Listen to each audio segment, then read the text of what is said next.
Would you have gotten out, or you still needed permission? It would have been. It might have been possible, but right now, well, now they're opening up. But before, they weren't allowing travel even through car from one municipality or from one state to the other, and they had no flights. So I don't know how I would have gotten to Cartagena. Assuming I was in Cartagena, yeah, I'll bet you I could have. If I knew how to run a boat, I could take it to one of the islands where I'd have a lot more flexibility. That's why as soon as we get done here, I want to get to the islands, get back to Puerto Rico. So I've got. I won't go into it. I discussed it with Robert Barnes, who's so also George, hold that thought. Hold that thought, and then we'll kick it off officially, and then I'm curious to find out more of your thoughts. So excited to be back for another Saturday Wise Talk. And so I have Mr. Mario, Mr. Allen, Mr. George joining us, and we're just talking about, there's no, I guess there's, well, we'll talk about that, but I was gonna say there's no better place than home, but yet Mr. George has something he want to share with us as far as some options out there. But let's talk about Trumponomics. And so based upon the current recovery and based upon the speech given yesterday, it looks like everything is, we're heading toward a V-shaped recovery, whatever that means. But yet the numbers aren't adding up, but yet Trump it doesn't really matter these days. So anybody want to touch off first on how do we define Trumponomics moving forward? Well, it's smoke and mirrors. I think it always has been smoke and mirrors. He's a showman.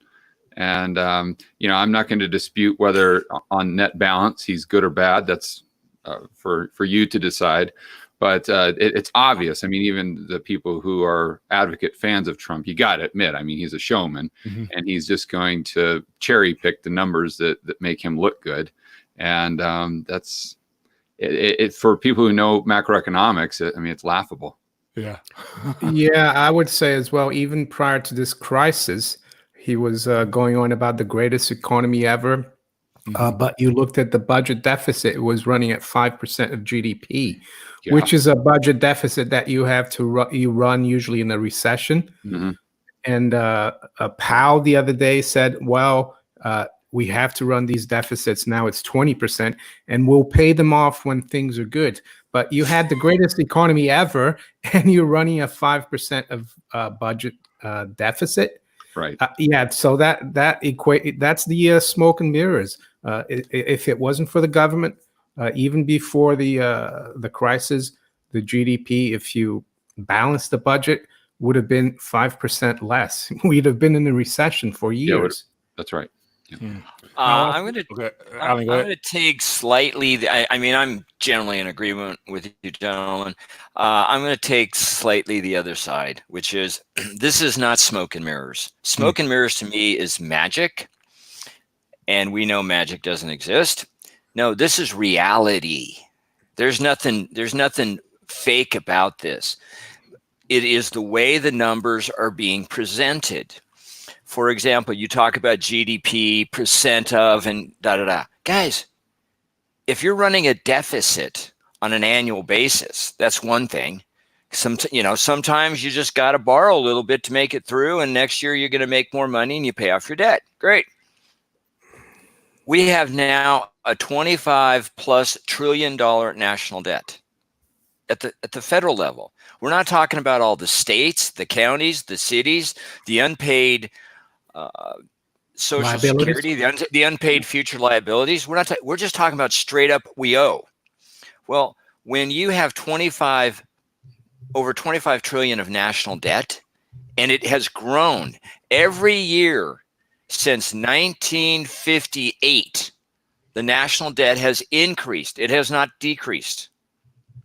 This tells me functionally something is wrong, terribly wrong.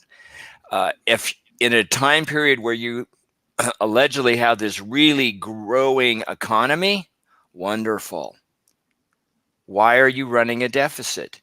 You're running a deficit because your federal government, our federal government, is doing more than it is supposed to do.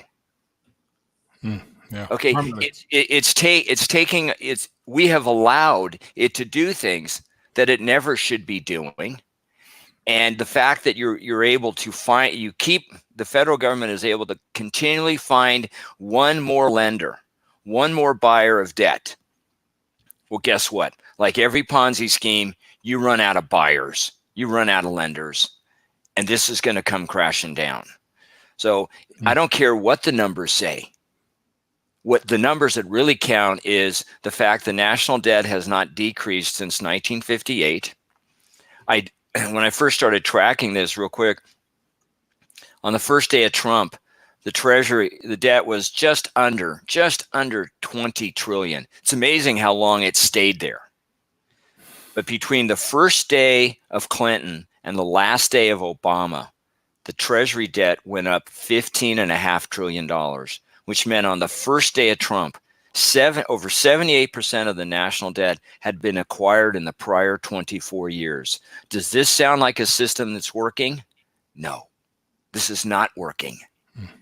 We need to find out what the federal government is doing that it has no business doing.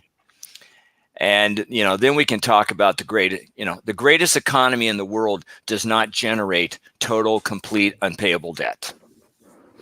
Yeah, I was looking at, I've done a few videos and talked about the national debt in the UK. And in the 19th century, when the UK was under a gold standard, from 1797 to 1821, we froze that gold standard because of the Napoleonic Wars. And then they brought it back in 1821, and the national debt had risen to around 700 million. Which doesn't sound much, but back then it was a lot. But then they went back on the gold standard in 1821, and by the beginning of World War I, the debt had decreased to around 500 million. So they actually paid off debt in all those years under a gold standard, sound money. And I mean, that was at the time when Britain was at the top. So the excuse they give us now is that we need the debt to keep the economy going. But by looking back, it's not necessarily true. Yeah, and let's remember too that not only were they able, and I didn't realize that, that's a really phenomenal statistic, but I would assume they had deflation, meaning well, I checked the Bank of England inflation calculator, which is basically a CPI, and you do 1821 to 1914, and the average annual rate of price change was minus 0.1. See, yeah. So think about that. They had lowering prices, wages, if I remember correctly from my charts, actually went up even in the UK during that time frame in nominal terms. And you're able to pay down debt. You probably had real rates at 4 or 5%. So people put their money in a bank account, and in real terms would get 5 or 6%. So you had prices, consumer prices going down, incomes going up, you had GDP going up, and you had the debt coming down. Yeah, it was productivity was going up. Exactly. I think the real rate, like if you put it in gilts, which is the UK government bonds, you'd get around 3%, which isn't bad actually if you don't have any inflation. That's, but maybe a little riskier, you'd get 4 or 5. Now watch this. The Trump part of Trumponomics is reopening, and so one thing I was talking to Mario beforehand was that how the position of Michigan has changed drastically within the last week, especially after Trump mentioned about disperse the military if need be, if governors don't get in line and get their act together. And so our governor pretty much is opening up everything within every day. There's something open up, increasingly, which she was mentioning about taking it until the summertime to determine. And so I was saying how it looks like they've probably given in on the locking down the economy to stall Trump's momentum or whatever they're trying to do with the left and right paradigm. But I was saying how I'm anticipating some type of strike 3. Pandemic will strike 1, lockdown strike 2. What will strike 3, if that is the case? What will strike 3 be to try to just literally eliminate any chance of Trump continuing to do what he does, as if Biden is any better? But what do you guys think about that? Is that second wave that the media is trying to tell us that might come, or because COVID is not really of importance now because everybody's rioting and looting, so I'm not sure if people care about that anymore. But what do you guys think? One thing that was really, and I don't know if this is on topic, but it's kind of in the ballpark. I interviewed Robert Barnes just yesterday. He's a great guy. He represented Alex Jones in his case against Twitter, I believe, something like that. And the Covington kids. He's represented a lot of high profile people. But he pointed out, and I had no idea that prior to the 1960s, the states were actually liable for any damage that would occur to private property during a riot. Really? And he said what happened in the 1960s, where a lot of the left-leaning states, let's call them, changed that law. And according to him, it's his opinion that they did that specifically so they could allow more aggressive rioting without having a monetary burden or a financial burden to prompt change. And I thought that was an extremely interesting take. I saw several police officers standing down, allowing vandalism to take place and spray paint and whatnot. And then with the police brutality, now that I guess in New Jersey, an older gentleman was shoved down. And so those officers have been suspended or fired or whatever. So the whole idea of law enforcement, there were boundaries that I just found out as well, as you're hitting on. There's boundaries as far as to how far they can go with responding to things, which basically said police can sit around and watch you completely destroy everything, and they may not want to put their hands on anybody because they'll be sued or whatnot. And that's to the rioters and looters' advantage, wouldn't you say? Oh yeah, and another thing that's state to state that I don't think most people realize, and I asked Robert this specifically because now you're hearing, well, how do you defend your family? How do you defend your business? And I know Alan, always talks about having lead and lead and steel. Lead and steel. That's right. But that's a great point. But I asked Robert, I said, what are you allowed to do if someone breaks into your business, maybe breaks the window? I mean, can you shoot them? If someone comes into your house, can you shoot them? And I don't think most people realize that it's really state to state. And you've got to figure out your local laws, not only the laws, but then you've got to figure out the political environment within that state. And he said that in his experience from a legal standpoint, a lot, regardless of the laws, sometimes if they're really left-leaning, such as in Oregon, that if you even do the right thing by the law, you still could face consequences if you're just on the wrong side of the political narrative. Can I interject real quick? There was one case, in all these riotings where the looters broke into a jewelry store. The owner had paid 2 security people to be in there. They discharged their weapons. I don't think they directly hit anybody, but the looters ran. They're smart enough not to run into bullets. They may run away from them, but they're not going to run into them. But to your point, George, I guess I would put, and yeah, if you want to be up on it, you want to know what your state or your county or your city might do to you.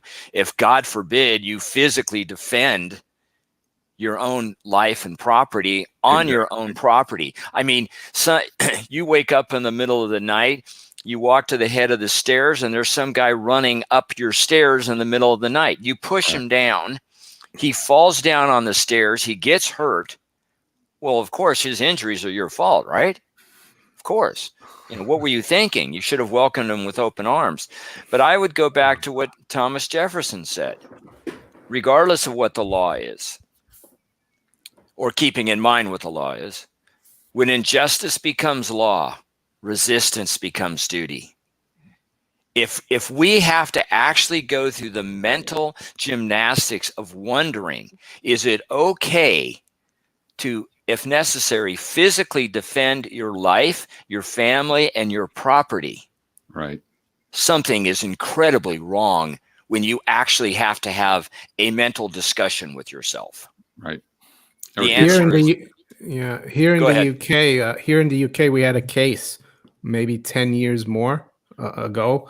A farmer, he kept getting burgled, this farmer. And one day they burgled him again, the same guys, and he shot them.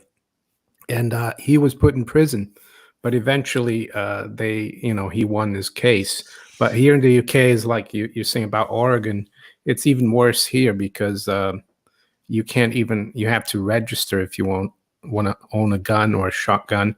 And if someone like in Texas, I hear that if someone walks onto your property and you have a trespassing sign, you can shoot them. So it depends on the state. Here in the UK, unfortunately, it's getting really, you can't really defend yourself that much anymore. Yeah. Yeah, my mother, former military, she always, when I was younger, just as a way of, whenever knucklehead boys come around, she was like, I'm trained to fit to kill, trained to shoot some little military lingo of like, you shoot to kill, like no matter what, like if it's your life or their life, you shoot to kill. So I grew up hearing that all the time. So thank God I never had this shooting thing. But on another note, just past week, me and my boys went to the gun range and so walked into the store and it was empty. It was a line out the door, people buying stuff, and they were buying stuff that they probably wouldn't normally buy, but it's all they had. And so I'm not sure if that's for protection or preparation for the day where they feel that they might have to use it. So civil unrest is still going on. I believe I have dialed back from watching the disaster, but yet civil war. Like, do you think that, it can get to a point where we can actually see law enforcement versus people, or military versus law enforcement versus people, or what? Worst case scenarios. Real quick on your mother. Mm-hmm. Your mother would say this, and you had friends. Oh yeah. It was more so. It was. I mean, it's like her saying how bad she was. She was always saying military, whatever the lingo was, that she would always reiterate that. And so I grew up hearing it all the time. If because I grew up in a very challenging neighborhood, so right. She made it known that she was trained and able to shoot to kill. So yeah, that's why I'm wondering. You had it's like, hey, if we piss Michael's mom off, she might shoot us. I mean, to the point of what you're making, can this escalate? Yes, but there's one big player that has not put its foot on the field yet, and that is the vast majority of Americans, regardless of race or creed, who care about this country. And it's one thing when you destroy a business in an area. It's another when you start, if God forbid, they start going into the wrong neighborhoods. That is when it's going to get really ugly really fast. Yeah. The people I know, no, stay out of their homes. You're not going to like the result. The other thing is dealing with this narrative, where the CV narrative is falling apart. If you look at reports, for example, out of Italy, one of the doctors heavily involved in the area where there was a lot of the contagion, they're doing tests now, and the swabs are coming back that the term is viral load. The viral load is clinically not significant, which means this isn't the contagion of the century. It's dying away. We're going to be beginning to see that. The promotion of what's going on. It's interesting to listen to Black commentators. Michael, you may know Candace Owens. Yep. Great interview. Yeah. Right. Another one are they're twins. They're not.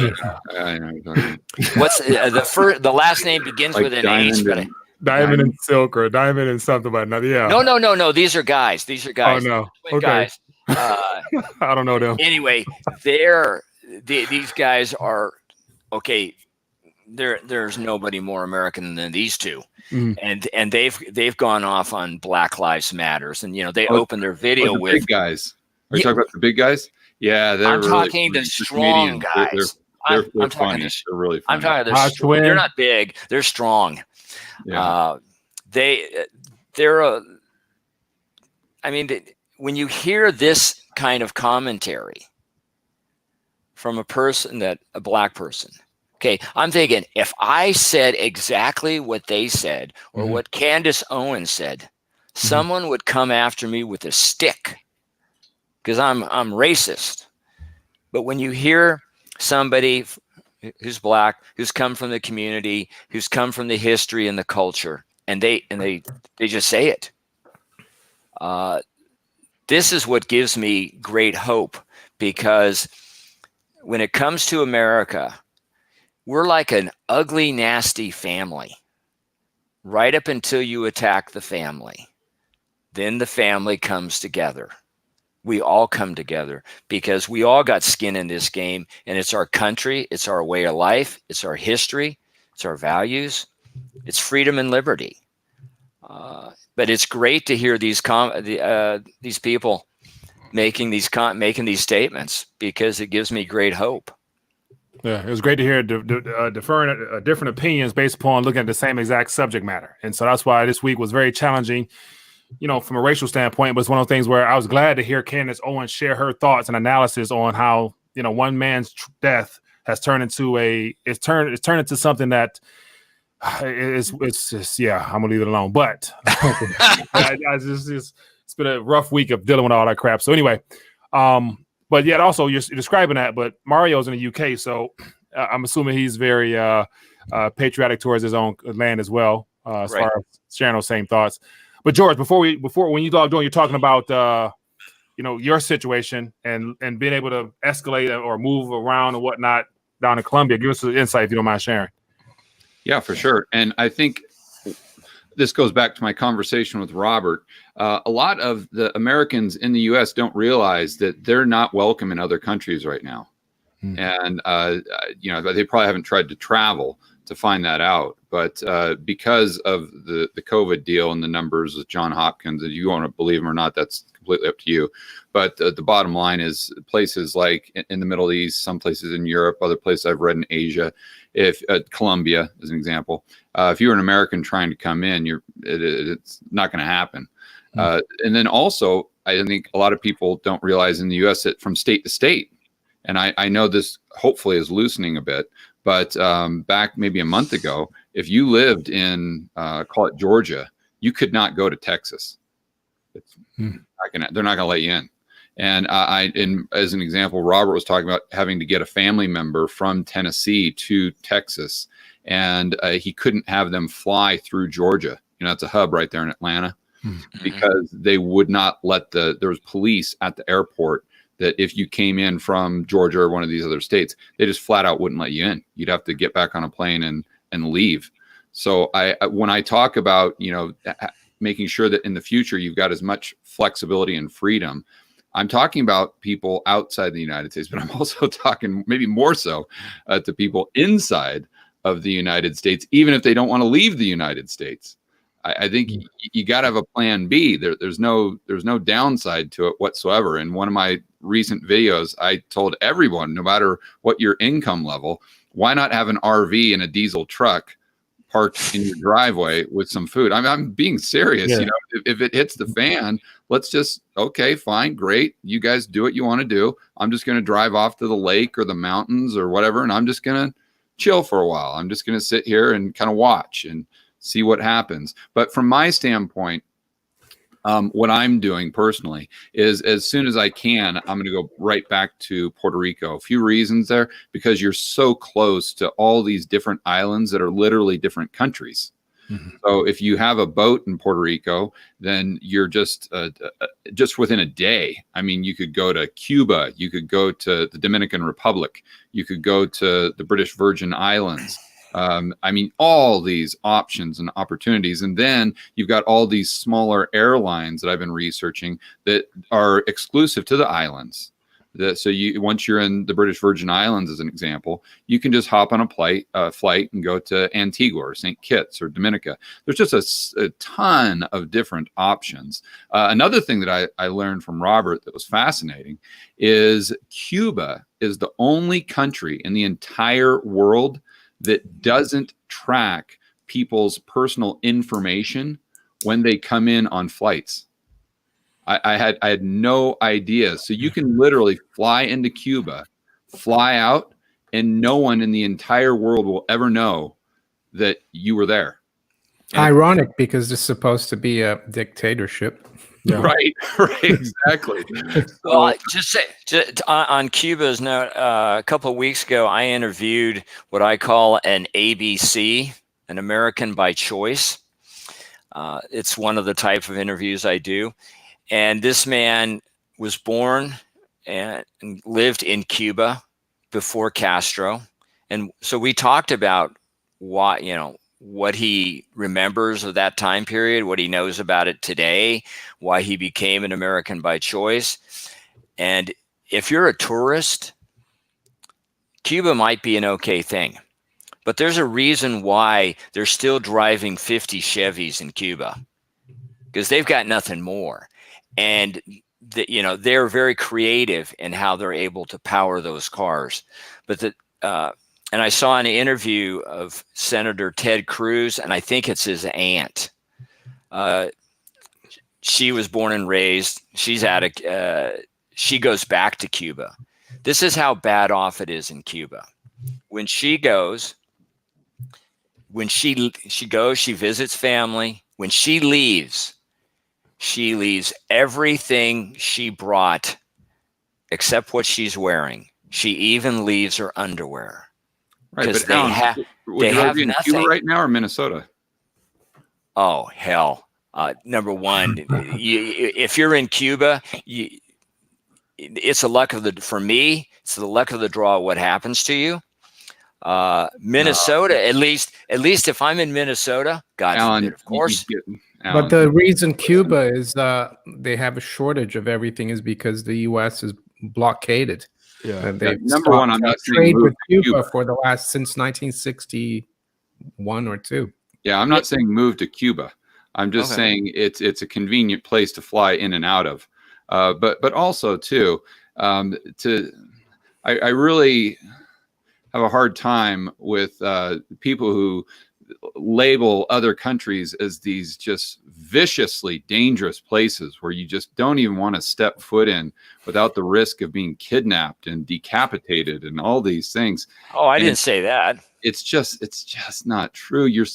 There are so many places in the United States, especially right now, that are infinitely more dangerous than some place like Cuba or the Dominican Republic or even Medellin or I would go so far as to say Afghanistan. You know what's interesting is I looked at a study about a couple years ago, and this was a study done of what your chances were of being an American and being killed, being murdered, not petty theft or something, but actually being murdered in different countries and different cities. I think it was cities.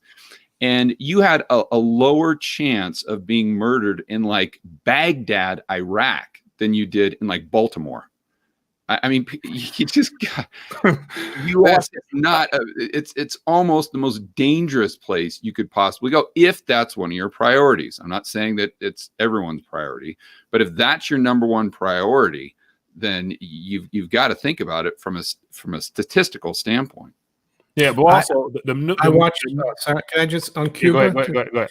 I've watched a few months ago some videos. These guys, one is called Bald and Bankrupt. He's got a big YouTube channel. He's an English guy, but he travels to places like Moldova, Uzbekistan, and he was in Cuba with his girlfriend. And it's an interesting place, but very poor. And life is really tough for the majority of people. Yeah, that's for sure. But they don't have all the technology that we have, all the tracking, all the mobile phones. So in a way, that's a good thing. But I think the problem with Cuba is there's no the U.S. has blocked everyone from trading with Cuba, and if you do trade with Cuba, you get sanctioned. But the other thing is there's no protection of private property in Cuba.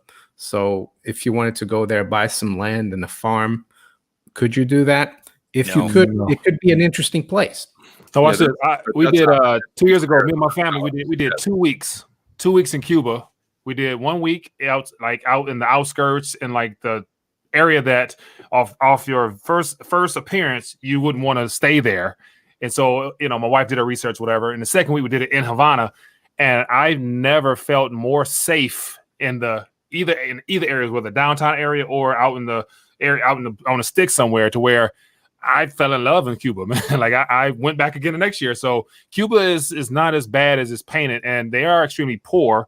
We ran out of toilet paper. We ran out of a lot of things there. But when you realize that overall the peacefulness and just how cheap everything is, we made do with everything. So amongst the Cubans, and it was a great experience that I'm glad I had a chance to experience. And Mike, how safe did you feel in Medellin? I felt extremely safe. It's very good. I stayed within a little Parque Areas area, but I felt good there. So perception is beware of the drug lords, the danger, but that's designed to keep us scared, to keep us out, so we stay in. So that's a part of that narrative there. But my last thought on Cuba, since normally we don't talk about this, but we're just having fun today. the thing is that it is okay. Whomever the U.S. is sanctioning, it sure in the heck is not sanctioning Russia. And Russia and Cuba have one hell of a relationship. Cuba spends a tremendous amount. Again, this is not coming from me. This is coming from my friend Jorge, who grew up there, knows people all over Central America, South America, stays in touch with them. And Cuba is an exporter of violence in getting people into other countries to begin the process of, their version of change. The other thing is, it might be okay to visit Havana, a bit like the U.S., I guess. Yeah. Also, but wait a minute, let me finish. The U.S. is like 10 times more than Cuba. Look at Iraq, Afghanistan, Syria. I don't agree with us being involved in wars, bloodshed, or whatever, just cause. And the reason that we got into Afghanistan, the reason we got into Iraq is very sketchy. That's another topic. But you might want to visit Havana. You're not going to want to live there. And you're not going to want your children raised in the indoctrination that is Cuba. Oh, yeah, definitely. So and one thing I learned from Jorge is that once Castro took power, and he basically broke all his promises to the people, children would be taken from the cities and taken out into the country for education / indoctrination. So the people who could afford it created a program. I think it's called Peter Pan. These parents made it. Like with Epstein?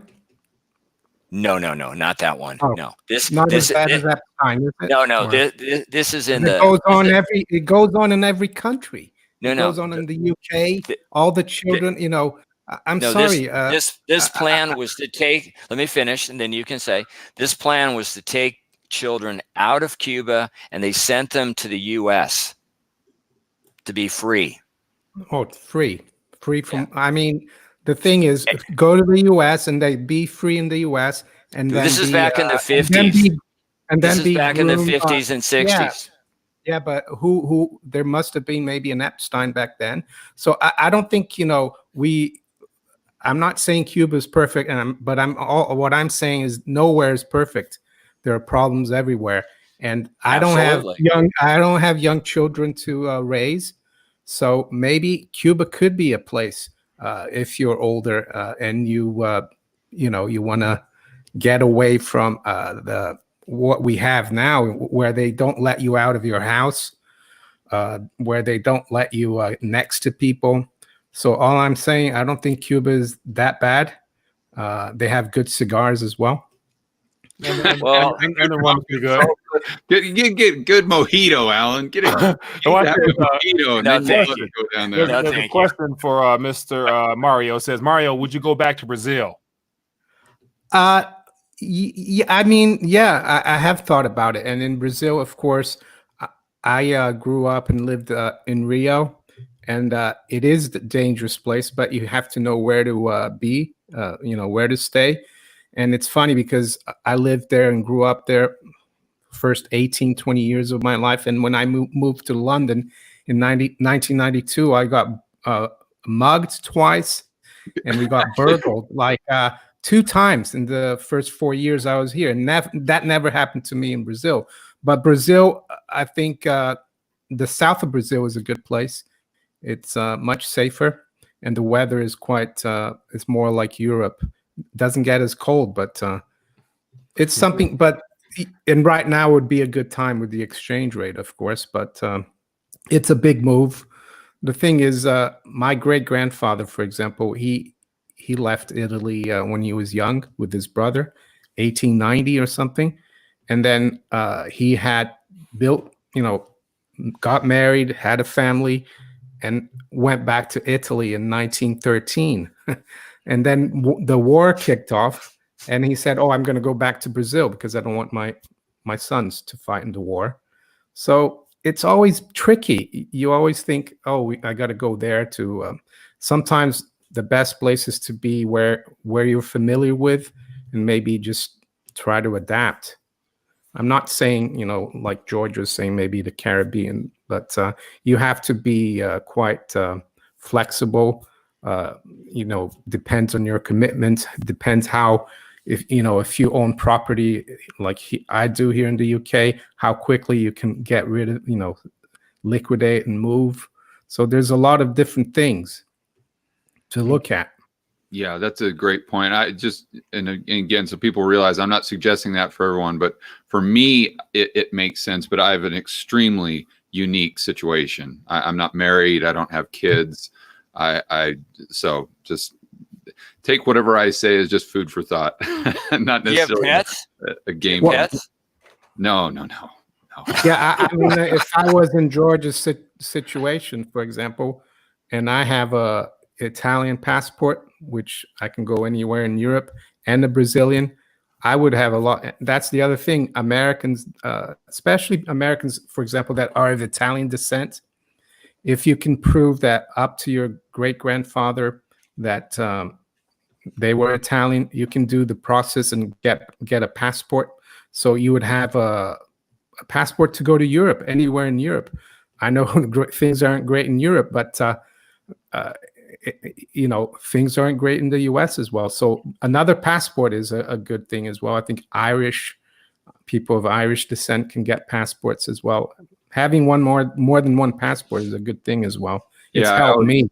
Yeah, I always say, what's your downside to having a second passport? And just on that quickly, just for anyone who's maybe considering a second passport, and this was something I did research on the other day, the passports that you can buy through investment or that you can purchase, a lot of those that we're familiar with in the Caribbean, just FYI, right now are on sale because the governments are really struggling because of the COVID and the lack of tourism. Mm-hmm. So they've dropped the prices on a lot of these. Like at St. Kitts, as an example, last time I checked, it was like 500,000 that you would need to invest in real estate in St. Kitts. Now they've dropped it down to like 230. So just if you're in the market for something like that, now might be a good time to buy. Limit down, is it? Well, here's a question here from Alex. It says, the Davos meeting, will it be a reset? So a part of that is that as we were talking before, Mario, about how Prince Charles has come out mentioning that come this January they're going to be streaming the Davos so the world can watch and be all inclusive because they want to unite us and they want to end away with capitalism and go green now and everything like that. So will you guys be attending Davos this upcoming January? Virtually? Yeah, virtually. Yeah.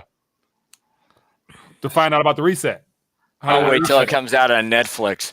The fourth industrial revolution, I saw that, and basically they've been planning this for years. They're the same people who run Bilderberg, and I think this is what this crisis is all about. They want to get everyone connected into an AI world. They come across as very altruistic, but I think their intentions are completely the opposite. I won't be attending. I'll probably be keeping an eye on it. Yeah, but no, I was just joking. I didn't mean about really attending.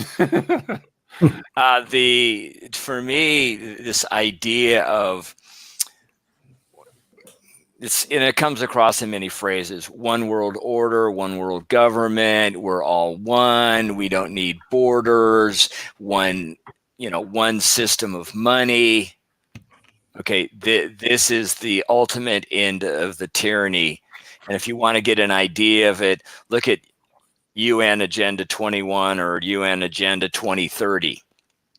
Look at and they talk about wonderful things like sustainable development. Sustainable development is, the term is stack and pack. You put everybody in tight civic city centers.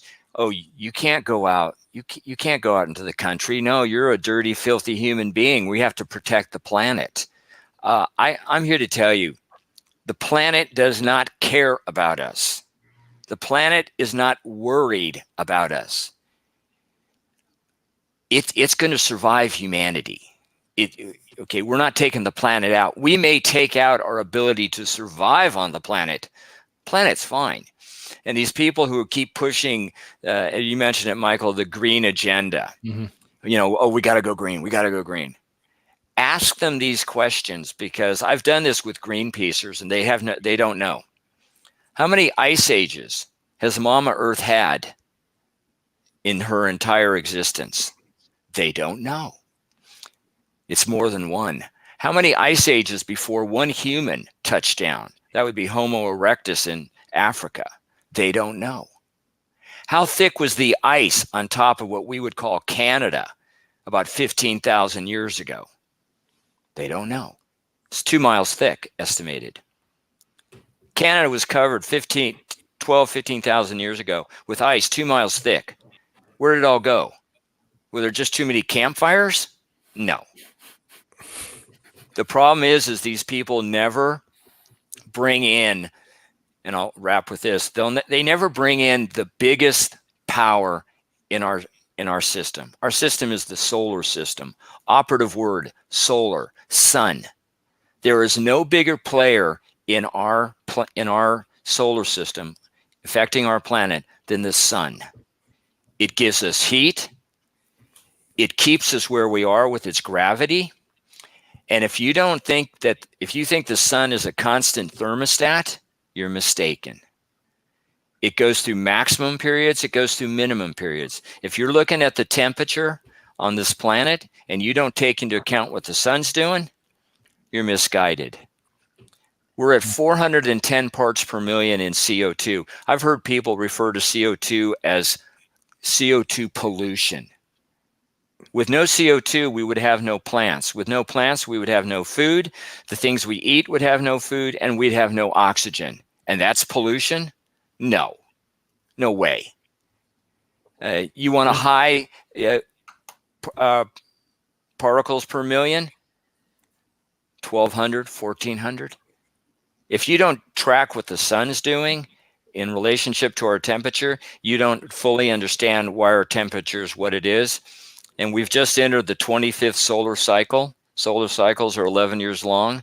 This is predicted to be a minimum. Solar cycle 26 is going to be even colder. This is why I think they went away from global warming to climate change. Because anything that happens on this planet, floods, hurricanes, tornadoes, lack thereof, it's climate change. I agree with last thing. Yeah. The UN and those that control the UN, they want the power, literally the power over power. And if you can control where people get power, how much it costs, everything else, you control the people. And this is what Agenda 21, Agenda 2030 is all about. Yeah, I agree with everything you said there, and I've looked into this as well. And the people who started this green movement and environmentalism are the bankers. You go back to the 70s; it was the Rothschilds with Maurice Strong from the UN, who gave the check to the UN in New York to build the headquarters. Rockefellers. So the thing is, everything you say there makes a lot of sense, but you tell that to the general public. They've been so brainwashed because the same people that own the banks and that put these agendas forward, they control the media, they control the universities, they pay off the professors to come out with the science. And if you try to give them your side of the opinion, they say you're a denier. But I think more and more people are waking up, hopefully. Yeah. The thing is I'm not a climate change denier. I accept climate change. Are humans the biggest player in it? No. That's what I meant. Yeah, it's not man-made. They're the climate change deniers. They think the climate should not change. And to last thing, to your point, there's a quote from Kissinger, you know, that friend of the people. He said something to the effect, when you control oil, you control the country. When you control food, you control the people. I would add this to it. When you control the monetary system of the country, you will control oil, you will control food, and you will control the media. Our problem is, this is always my position. Our problem is our monetary system. That's the heart, and that is the heart, soul of our problem. And it is the lack of understanding the basics. And when people understand that, to your point, they'll start listening to the other common sense. Because if all somebody can do is basically reiterate what I call MSMS, mainstream media spew, if all you can reiterate is the spew you've heard, you don't understand anything because you haven't done any research. Do the facts.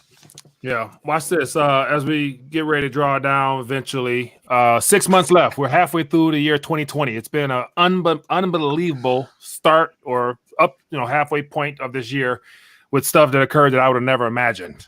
Knew it was going to happen at some point, not the way that it has transpired so far. What are you guys anticipating for the rest of this year? Are there anything that's on the surface or anything that's under the surface that's brewing that we need to be aware of? Well, I think helicopter money is here to stay because going into election, they're not going to take that back. I think the stimulus, the deficits are going to continue to increase. I think the Fed's interventions, if you want to call them that, will definitely increase. They're here to stay. There's no unwinding of the balance sheet. And I think that the disconnect between the stock market and the real economy, who knows how long that will last. I mean, it's just surreal to see what is really happening and then to watch the stock market just go up and up and up every single day. It blows my mind. And I'm just, I try to encourage people. So many of my viewers and listeners are, all about investing. And I just hate to see them get sucked into something where they could potentially have a tremendous amount of downside if or when the reality of what's actually going on in the economy starts to be reflected in the stock market. Now, who knows when that will be? Yeah. I was yesterday talking to a buddy of mine in Argentina, and I, for years, been keeping a close eye on what's happening there. And he's, younger than me. He's a lawyer down there. And he's saying that, Mike, that he's like, we're anticipating by the end of this year, if everything plays out the way it currently is right now, that I would have lived through 3 hyperinflations in my lifetime. And so he is saying now that with the bank, you can only get 35,000 pesos per day out. He said that the underground black market dollar to peso ratio is 164 to 1. Right. And so there's different tiers, of course. And he was just saying how bad it is there, to where he was saying that there's no plan for how to come out of this because they're used to it now. And he was saying that he anticipates more than half of the country literally being labeled as like in poverty in general, to where he wants to leave, but he can't. And so he's like, we bought some land here. We bought a house here. He's like, my parents' retirement, they're talking about cutting that. And so it's so just to hear that and to get the details of how that transpires, it's like, wow, like, will the U.S. look that way? It's real interesting to get that perspective as live as it's occurring. What's 35,000 pesos in exchange rate in U.S. dollars? Do you know? Let me see. Well, it's probably $3,500 today. If you use, depending on which exchange rate you're using, more than likely. Yeah. Well, the official exchange rate. Yeah. So I think it's probably 100. It's definitely 100. I think. Wow. I haven't looked in a minute, and then 10,000. Everybody got a stimulus there of 10,000 pesos. He said like last week. So 10,000 pesos is less than $100, give or take. And Okay. majority of the population is in poverty. So imagine how far that went. And I did start distributing the helicopter money with digitally too, Mike. So I think pretty soon you're going to have to download an app on your phone. Yeah. And that's how they're going to get the money to you. So I see that happening potentially in the next 6 months. They'll be able to track you as well, I guess, now that you put that app there. And but for me, the next 6 months, I think there is an agenda out there. This Industrial Revolution, World Economic Forum agenda, and they're talking about their big meeting in 2021. So the Agenda 21 makes sense now. But I think a lot of people are not buying into it. So that's why, they keep telling us, oh, there will be a second wave. And before we started out, I was talking to Mike, and Mike thinks there's going to be something big. And I think so as well. I think it could be towards September, October. Is it going to be a second wave? I don't know. It could even be a geopolitical thing, because I've noticed they're trying to get people create a Cold War against China. And I'm not pro-China or pro any politicians or government. I'm try to be sovereign. But the way I see it is I've seen reports that the U.S. Before Trump were financing labs in China. I've seen that in the U.K. as well. The government has been sending foreign aid to China for the lab. So I think they're all working together, but I think we could see some kind of geopolitical conflagration or maybe a war. And again, that would be engineered. And why would they do that? Well, because the public haven't bought into their agenda. So when everything else fails, like Gerald Celente says, sometimes they take you to war. I'm concerned about what could happen. I hope I'm wrong. Joe Biden is a liability big time. I'm seeing more and more of how, it's just a desperate attempt to just dethrone or to derail what Trump is touting that he's doing for America, making it great again. When they get desperate and realize Joe Biden is not really going to be able to compete because he's going to get, they're going to get dirty. I think this next strike three, as I mentioned earlier, strike three will be something that it won't be with this COVID situation. I think it'll be something a lot worse, war possibly, or some type of true false flag event that will be the icing on the cake. I think, or whatever that's worth. I'll throw in what I'm seeing, and that is, and to your earlier point, or to George's earlier point, excuse me, the stock market makes absolutely no sense.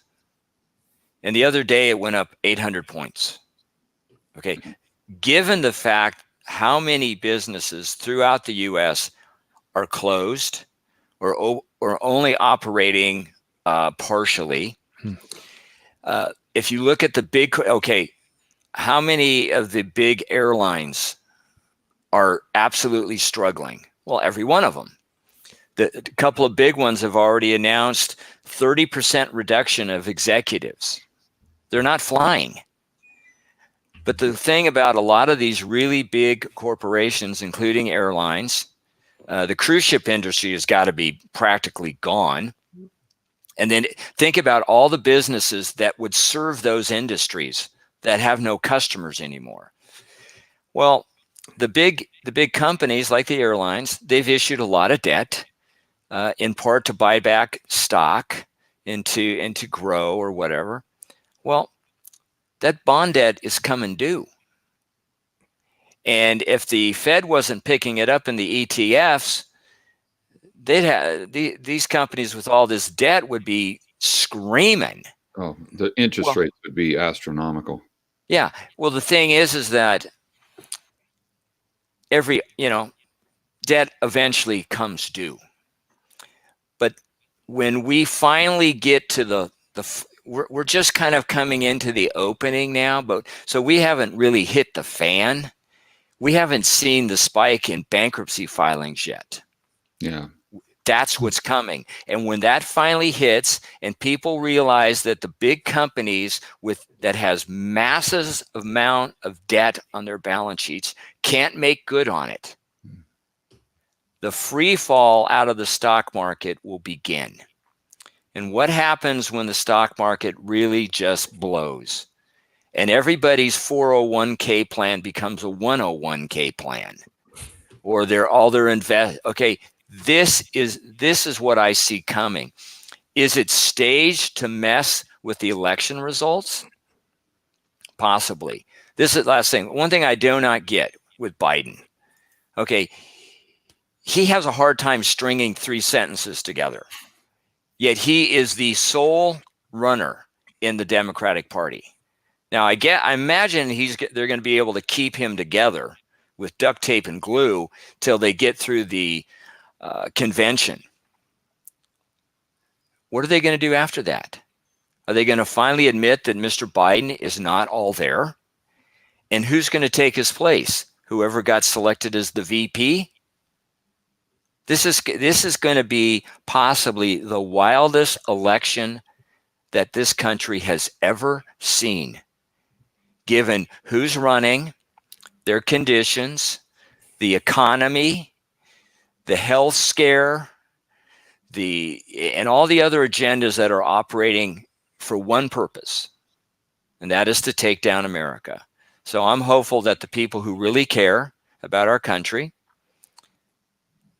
are going to wake up and say, not on my watch. Whew, yeah, interesting. Everybody. So I guess that's enough to dial back right there. So we will see. And so somebody mentioned about the LIBOR, the demise of LIBOR, December 2021. Anybody know about that? Follow that much? Where is it? Yeah, I have followed. I've done a video on LIBOR. I mean, they're trying to change London interbank offered rate over to other references, but that's been difficult because the London interbank offered rate is on unsecured 3-month money, usually, or 6 months. The Fed has tried to replace it with something called SOFR, SOFR, but that's overnight. And the bankers on Wall Street, City of London, they're not playing ball. They keep using the LIBOR reference. And this crisis could be because Lynette Zhang has spoken about that they want the banks to move to other references, but they're just so used to using LIBOR that they don't want to. And a lot of the derivatives, they're all based, they use the LIBOR reference. So they don't have much time. I think they've given them the BIS till the end of next year. But maybe they're using this crisis just to clean this whole mess up. Maybe that's what it's all about. Yeah, we will find out. That's for sure. Because this year, next 6 months, buckle up, boys. It's going to be a hell of a ride. That's for sure. No matter where you're at. So, anyway, can I ask Mario a question? Go ahead. How long has LIBOR been used? Do you know? Since probably the 1960s, because there's something called euro dollars. They're dollars that were sloshing around in Europe after World War II. And they were traded in London, so it's been used for decades. And the derivatives market, everyone uses LIBOR. They're trying to cut back now, but it's like they're addicted to it. The bankers.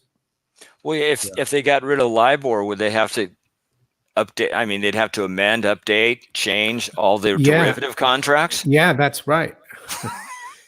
and they've been trying to do that for years now, and they're just not doing it. Some of them have, but they're still way behind. They might have to extend the deadline from 2021 to later.